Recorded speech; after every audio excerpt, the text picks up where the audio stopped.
Oh, good morning mga kabayan. So ito na yung lugar na napuntahan ko. Bagong area.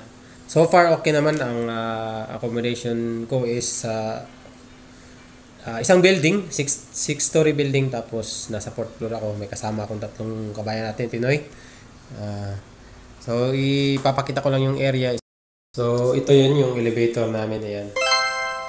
Wow! So hanggang 6th floor yan yung elevator, tapos ito yung pintuan, napakatibay. Kasi mga bakal. Yan.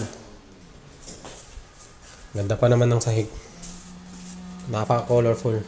So ito yung magiging dining room namin. Yan. So dito banda is mayroon ding malaking TV na may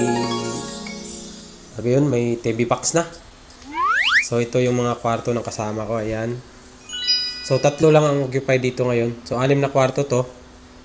Itong banda, 6 na kwarto. Vacant yung tatlo. So ito naman yung kwarto ko. Ayan. Madilim. Lawan ko muna.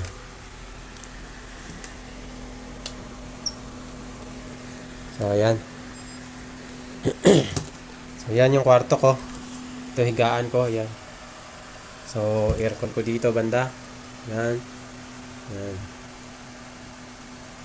Maaaralin ko. So, yan na magiging lagayan ng damit ko, mga gamit. Dito yung shower namin. Yan, malinis din. Yan. Nakalinis. Shower. Kitchen namin, dito banda. So, may kunting okay naman. Kunting linis na lang. Yan, hindi naman makalat. Dito sa veranda, yan, makikita mo yung labas. So, relaxing, dagat, bundok.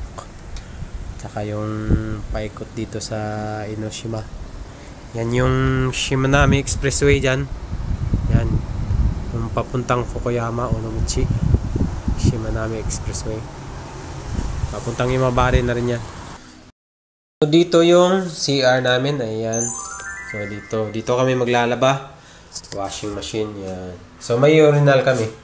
Yan. Wow. Banda. So, dito banda is makikita yung mga fabrication shop. Dito, ang dami. Yan. Ang dami. CR. Yan. Palinis.